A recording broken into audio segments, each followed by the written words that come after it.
आज ही डाउनलोड करें Skymet mobile app, पूछे मौसम का हाल अपनी पसंदीदा भाषा में और रहे बाकियों से एक कदम आगे। नमस्ते दोस्तों, मेरा नाम महेश परावत है। आप सभी का बहुत बहुत स्वागत है स्काईमेट वेदर के वेदर बुलेटिन में। आज 8 मई हो गई है, एक हफ्ता लगभग निकल गया है मई का, और हमने देखा कि मई के महीने में बहुत ज्यादा गर्मी कई इलाकों में देखने को मिली थी। गंगे पश्चिम बंगाल, उड़ीसा, झारखंड, पूर्वी उत्तर प्रदेश के साथ साथ हमने देखा कि तेलंगाना, तमिलनाडु, रायलसीमा, ये सारे बहुत ज्यादा गर्मी के इलाके बन गए थे। लेकिन उत्तर भारत में अभी भी अब टेम्परेचर बढ़ने लगे हैं, लेकिन अप्रैल का महीना ठीक ठाक निकल गया था। 40 डिग्री से ऊपर टेम्परेचर केवल एक बार दिल्ली में गए थे, अब लगातार जा रहे हैं। और राजस्थान में बीच बीच में टेम्परेचर कम हो रहे थे क्योंकि धूल भरी आंधी वगैरह आ रही थी, बारिश हो रही थी। गुजरात में भी बहुत ज्यादा जितनी गर्मी होती है 45 डिग्री का आंकड़ा अभी तक पार नहीं हुआ है, जो कि यूजुअली हो जाता है अप्रैल में। तो ये सारा जो चेंजेज आए हैं वेदर के, वो अब किस तरह से आगे बढ़ेंगे। तो अब आप देखिए, जो गंगे पश्चिम बंगाल, उड़ीसा, तेलंगाना, ये सारे इलाके थे, यहाँ पर जो टेम्परेचर सबसे ज्यादा थे। रायलसीमा में आपने देखा होगा कि नांडिया लगातार 46 डिग्री के आसपास बना हुआ था। तो इन सारे इलाकों में अब टेम्परेचर गिर रहे हैं। क्यों गिर रहे हैं? क्योंकि यहाँ पर वेदर एक्टिविटी शुरू हो गई है। पूर्वी भारत, उत्तर पूर्वी भारत और दक्षिणी भारत में जो प्री मानसून गतिविधियां हैं वो काफी ज्यादा तेजी से शुरू हुई हैं। अब ये धीरे धीरे मध्य भारत के और इलाकों को कवर करेंगे, पहाड़ों को कवर करेंगे, और धीरे धीरे 10 से 11, 12 तारीख के आसपास ये जो पश्चिमी और उत्तर पश्चिमी, यानी उत्तरी और उत्तर पश्चिमी भारत है, जैसे पंजाब, हरियाणा, दिल्ली, पश्चिमी उत्तर प्रदेश, राजस्थान, गुजरात के कुछ इलाके, मध्य प्रदेश और महाराष्ट्र के बाकी इलाकों में बारिश की गतिविधियां पहुंचने वाली हैं। तो ये जो हम कह सकते हैं कि अगला सप्ताह एक तरह से काफी अच्छा रहेगा भारत के लिए। उसमें क्या होगा कि जो बारिश की गतिविधियां लगातार होंगी, उससे जो जमीन में जो सूखापन है, यानी नमी पूरी तरह से फिर से आ जाएगी, और आगे की फसलों के, रबी की फसलों के लिए काफी अच्छा माहौल बन जाएगा। मानसून भी इस बार काफी अच्छा दिखाई दे रहा है। तो ये सारे पॉजिटिव संकेत दिखाई दे रहे हैं, और ये किसान भाइयों के लिए ही नहीं, और हम सारे भारतवासियों के लिए काफी अच्छी खबर है कि अब प्री मानसून गतिविधियां जोर पकड़ेंगी, उसके बाद मानसून जोर पकड़ेगा। तो देखते हैं। तो वेदर सिस्टम आप अगर देखें तो आप देखिए, साइक्लोनिक सर्कुलेशन छत्तीसगढ़ पर बना हुआ है। एक तरफ इधर से आ रही है, एक पूर्वी भारत से आ रही है, एक दक्षिण भारत में जा रही है। एक वेस्टर्न डिस्टर्बेंस है जो अभी अफगानिस्तान के आसपास है। उत्तर पश्चिमी गर्म हवाएं अभी उत्तर और पश्चिमी भारत में चल रही है। यानी कि ये जो इलाका है, यहाँ पर वेदर सिस्टम बने हुए हैं, तो यहाँ पर बारिश की गतिविधियां होंगी। ये जो बारिश की गतिविधियां हैं, ये आपका ये जो इलाका है ये बारिश देखेगा, ये पूरा इलाका बारिश देखेगा, और धीरे धीरे बारिश की गतिविधियां आगे आएंगी, या उत्तराखंड और ये यहाँ पर भी आ जाएंगी। लेकिन ये जो पूरा इलाका है आपका पाकिस्तान से लेकर के ये जो है, यहाँ पर काफी ज्यादा गर्मी आपको दिखाई देगी। अब क्योंकि ये यहाँ पर क्यों दिखाई देगी कि ये जो उत्तर पश्चिमी दिशा से हवाएं चल रही, ये जो हवाएं चल रही हैं, ये गर्म और शुष्क हवाएं पंजाब, हरियाणा, दिल्ली, राजस्थान, गुजरात और पश्चिमी मध्य प्रदेश का तापमान अब बढ़ाने वाली है। तो इस तरह का वेदर हमें दिखाई देगा। अगर हम पहाड़ों की बात करें तो पहाड़ों पर अभी 2 दिनों के अंदर हमें लग रहा है कि उत्तराखंड और हिमाचल प्रदेश इधर से वेदर आएगा। क्योंकि पहले क्या होता था, वेस्टर्न डिस्टर्बेंस के साथ आता, अभी फिलहाल यहाँ से वेदर सिस्टम आएंगे। तो ये 7 और 8 और 9 तारीख को यहाँ पर बारिश की गतिविधियां उत्तराखंड और हिमाचल में शुरू होती है। फिर ये वेस्टर्न डिस्टर्बेंस आ जाएगा 10 तारीख को। 10, 11, 12 तारीख को पूरे पहाड़ों पर अच्छी बारिश की गतिविधियां होंगी। ऊंचे पहाड़ों पर स्नोफॉल फिर से शुरू हो जाएगा। तो मई के महीने के अब दूसरे सप्ताह में आ रहे हैं, लेकिन उसके बाद भी जो स्नोफॉल है वो दिखाई दे रहा है। तो ये काफी एक तरह से अपवाद है, या कह सकते हैं एक्सेप्शन है। यूजुअली ऐसा होता नहीं है। मई के महीने में स्नोफॉल बहुत कम होता है। क्लाइमेट चेंज का असर लगातार हमें दिखाई दे रहा है, और ये हमारे पर्यावरण पर असर डाल रहा है। मानसून में भी काफी ज्यादा इरेटिक वेदर होता है। कहीं पे भी बहुत ज्यादा तेज बारिश हो जाती है, लगातार बारिश होती है, और कहीं पे सूखे जैसे हालात बन जाते हैं। तो मानसून अच्छा रहने के बावजूद भी हो सकता है कि इस मानसून में भी कुछ इलाके मूसलाधार बारिश देखें, कुछ थोड़ा सूखे जैसी स्थिति देखें। उसके बारे में एनालिसिस हम करते रहेंगे।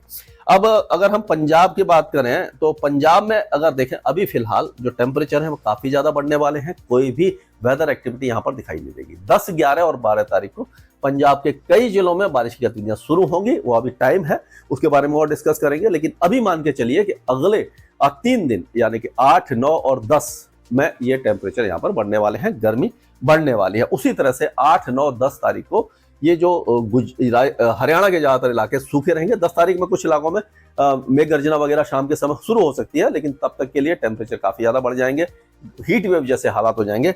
दिल्ली में भी इसी तरह का माहौल रहने की संभावना नजर आ रही है। यानी कुल मिलाकर के वेदर यहाँ का ड्राई और हॉट बना रहेगा।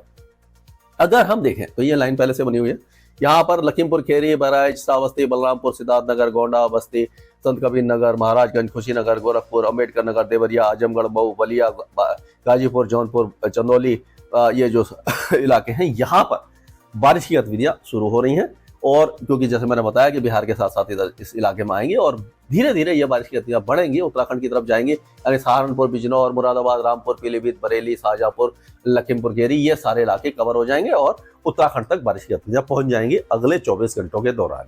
और उसके बाद जो बारिश की गतिविधियां हैं वो काफी थोड़ा सा समय लेगी।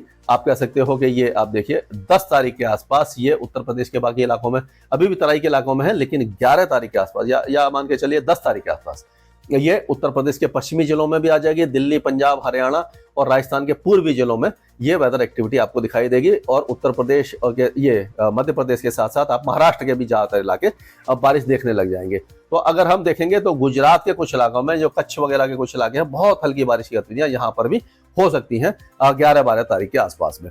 तब तक के लिए मौसम साफ बना रहेगा, शुष्क बना रहेगा। पाकिस्तान में भी कोई खास वेदर एक्टिविटी अभी दिखाई नहीं दे रही है हमें। ये पाकिस्तान में जो वेदर एक्टिविटी है वो 9-10 तारीख से शुरू होगी और ये आपका जो पाकिस्तान का कई इलाके हैं, यानी कि साउथ सिंध को छोड़ करके बाकी इलाकों में पाकिस्तान में भी बारिश की गतिविधियां शुरू होने की संभावना हमें नजर आ रही है। तो इस तरह का वेदर तो यहाँ पर रहेगा। अगर उत्तर प्रदेश के बाद हम चलते हैं बिहार की तरफ, इसको हटा देते हैं, तो बिहार की तरफ चलें तो बिहार में बारिश की गतिविधियां शुरू हो गई हैं। काफी अच्छी बारिश हो रही है, कई इलाकों में मूसलाधार बारिश है। अब जो बारिश की गतिविधियां हैं आपकी, ये कटिहार, भागलपुर, बांका, जमुई, मुंगेर, खगड़िया, बेगूसराय, समस्तीपुर, नालंदा, शेखोपुरा, ये सहरसा वगैरह, इस इलाके में तेज बारिश होगी। बाकी फिर आपका किशनगंज, अररिया, सुपौल, पश्चिमी चंपारण, अगर गोपालगंज, सिवान, ये जो इलाके हैं यहाँ पर भी हल्की से मध्यम बारिश की गतिविधियां रहेंगी। तराई के इलाकों में बारिश की गतिविधियां बढ़ने वाली हैं। उसी तरह से अगर हम राजस्थान की बात करें तो राजस्थान में मैंने बताया कि 10-11 तारीख से बारिश की गतिविधियां शुरू होंगी। झुंझुनू, सीकर, अलवर, भरतपुर, जयपुर, दौसा, करौली, सवाई माधोपुर, टोंक, बूंदी, बारां, ये सारे इलाके बारिश देखेंगे। 12 तारीख के आसपास पूरा जो ये राजस्थान है वो कवर हो जाए। 11-12 तारीख को पूरे राजस्थान में बारिश की गतिविधियां हो सकती है। धूल भरी आंधी भी आ सकती है, 1-2 स्थानों पर तेज बौछारों के साथ ओले भी गिर सकते हैं।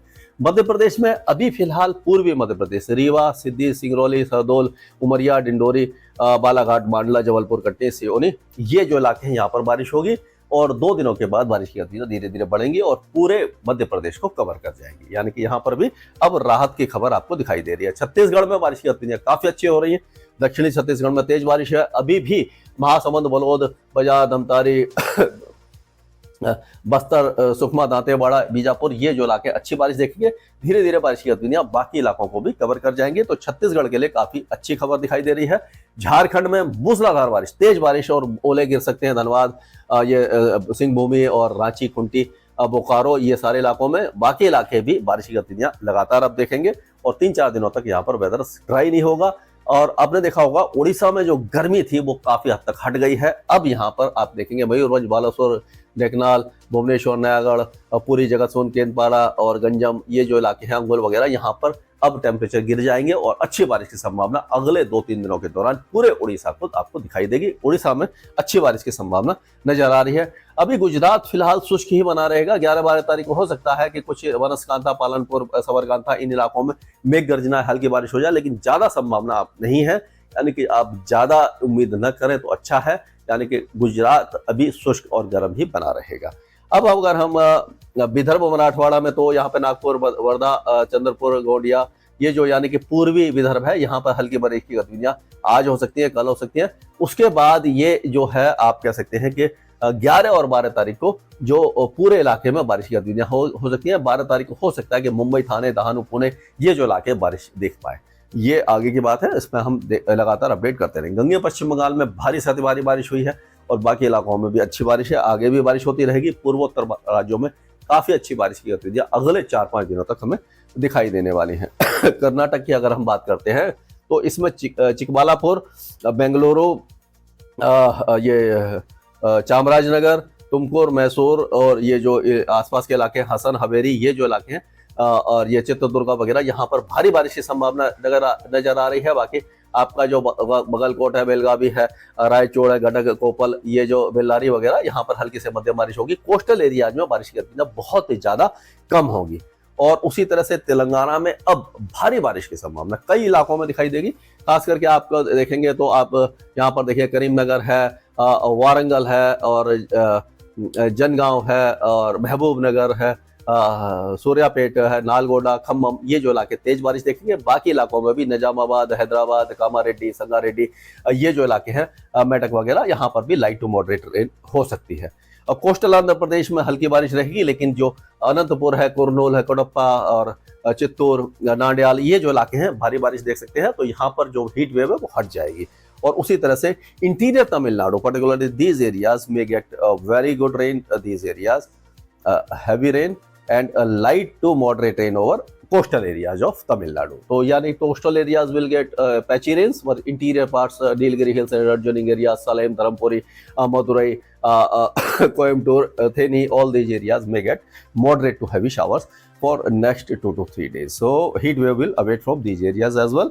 और केरल में भी बारिश का दिन लगातार जारी रहने की संभावना है, और उसी तरह से लक्षद्वीप सूखा रहेगा, लेकिन अंडमान और निकोबार द्वीप के दक्षिणी जो द्वीप है, यहाँ पर लाइट टू मॉडरेट रेन की संभावना नजर आ रही है। स्काईमेट वेदर में अभी के लिए इतना ही। मौसम से जुड़ी सटीक जानकारी और खबरों के लिए हमारे YouTube चैनल को सब्सक्राइब करें और बेल आइकन दबाकर हर खबर पर रखें नजर।